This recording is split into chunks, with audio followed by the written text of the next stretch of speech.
எதுல ரொம்ப வைராக்கியமா இருக்கிறார் தெரியுமா? எனக்குன்னு தர வேண்டியதை எனக்கு மட்டுமே தரதுல ரொம்ப வைராக்கியமா இருக்கிறார். ஜனங்க கேட்டாங்க தெரியுமா? சவுலுக்கு மேல குப்பியை திறந்து ஊத்தினார். குப்பிக்குள்ள எவ்வளவு தான் இருக்கும்? கொஞ்சம் தான் இருக்கும். கர்த்தர் தெரிந்தெடுத்து கொடுக்கிறார் தெரியுமா? அது கொம்பு.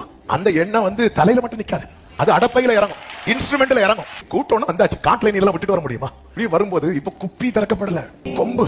இந்த கொம்பு தாவீது வரது வர உயர்த்தப்படவே இல்லை, அப்படியே தாத்து பிடிச்சு வச்சிருக்கிறார். அது கூட இது தேவன் தரது, இது போதும் நம்ம சொன்னாலும் நிக்காது, ஃபுல்லா இறங்குது, கையில இறங்குது. நேர காட்டுக்கு போனா காட்டுல ஒரு சிங்கம் வந்து நிக்குது. தாவீது நினைச்சிருப்பார், ஜஸ்ட் மிஸ். யாரு?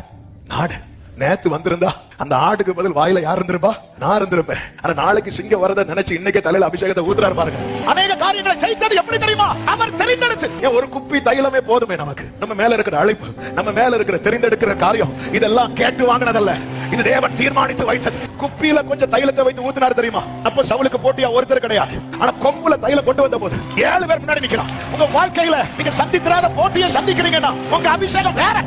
நீங்க போராடும் போது சிங்கத்தின் பற்களுக்கு இரையாகாமல் அநேக ஆட்டுக்குட்டிகள் மீட்கப்படுகிறது. நம்ம சவுல போல வந்தவங்க கிடையாது, தாவீதை போல கொண்டு வரப்பட்டவர்கள். எத்தனை சிங்கங்கள், கரடி. இந்த பிரச்சனையை தாண்டி நீங்க நிக்கிறீங்கன்னா ஒண்ணு புரிஞ்சுக்கோங்க, தலை மேல இருக்கிற அபிஷேகம் அவ்வளவு